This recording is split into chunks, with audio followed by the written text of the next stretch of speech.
Okay, let's get into this deep dive. We're talking about self-image today. Hmm. You know, that picture we all carry around of ourselves? It's deeply tied to our emotions, our beliefs, Right, experiences. and the source material really highlights how it often forms kind of unconsciously, just through living, absorbing things from society, the beliefs we end up holding. Yeah, exactly. And what's quite striking, and maybe a bit uncomfortable, Yeah. is that this self-image, well, it isn't always positive, is it? No, definitely not. It can actually be a big source of feeling, dissatisfied, Hmm. insecure, like you're somehow less than. And often without really understanding why it's so stuck, right? Why it persists day after day, Precisely. Which brings us to the main puzzle our source explores. which is why do we cling to this internal picture even when we can see it's limiting us or making us unhappy? And the source suggests something pretty fascinating, that our own brain plays this central, almost counterintuitive role in keeping it locked in place. Okay, so not just emotions, but brain wiring. Yeah, basically, the source talks about a fundamental brain mechanism, one that's actually, designed to protect us Protect us. How? by favoring the familiar. But, Yeah. and here's the twist, this mechanism can really work against us when our self-image is negative. It's not judging value, just sticking with what it knows.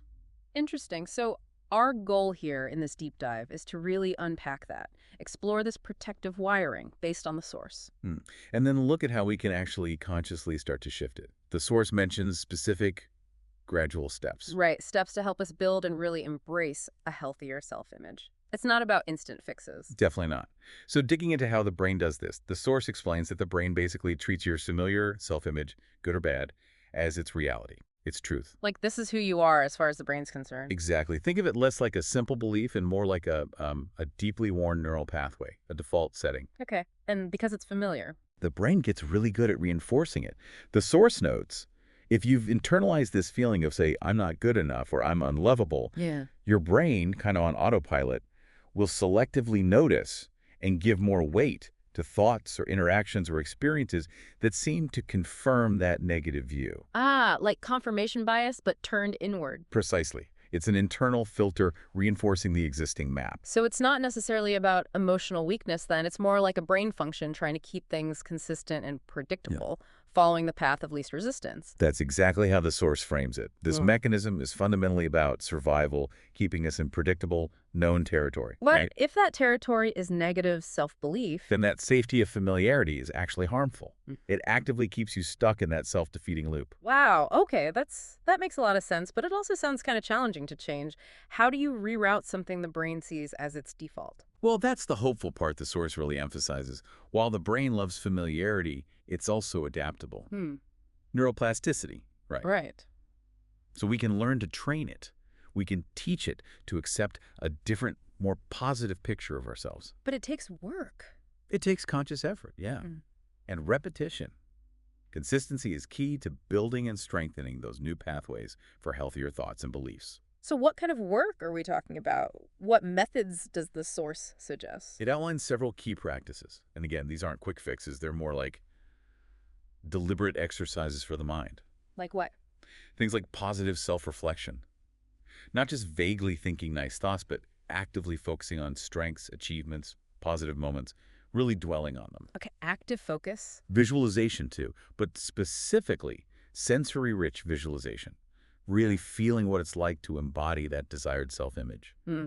And what else? Cultivating a constructive inner dialogue. That means consciously noticing and challenging those old automatic negative thoughts when they pop up. Like actively talking back to that inner critic. Kind of, yeah. And using affirmations, the source describes these as planting new seed thoughts over and over again. Okay, repetition again. Hmm. And even physical practices, like breathing exercises. These help regulate the nervous system when facing the discomfort that change often brings. That makes sense. Calming the physical reaction. And critically important, making conscious behavioral changes, even small ones. Actions that align with the new self-image you want to build. Because actions really reinforce belief. Right, doing becomes believing in a way. Exactly. Applying these practices consistently signals to the brain, hey, this new way of thinking, feeling, acting, this is safe. This is the new pattern. So it's like forging a new path through the woods. It takes effort at first. But eventually it becomes easier, more natural. The brain gradually adapts and starts reinforcing the positive framework instead of the old negative one. It really sounds like patience and persistence are crucial. You have to give the brain time to adjust until that healthier view becomes the new automatic. Absolutely. It's a process of rewiring, and that doesn't happen overnight. And the source emphasizes the payoff isn't just feeling better internally. No, not at all. This kind of inner growth builds genuine self-confidence. It changes your energy, and that, in turn, profoundly impacts your relationships, how you navigate the world. So it creates positive ripples outwards. Definitely. You create better dynamics for yourself, and that benefits those around you, too. It's foundational work, really. Foundational, that's a good word for it. Okay, Yeah. so based on everything we've discussed from the source, here's a final thought to leave you with.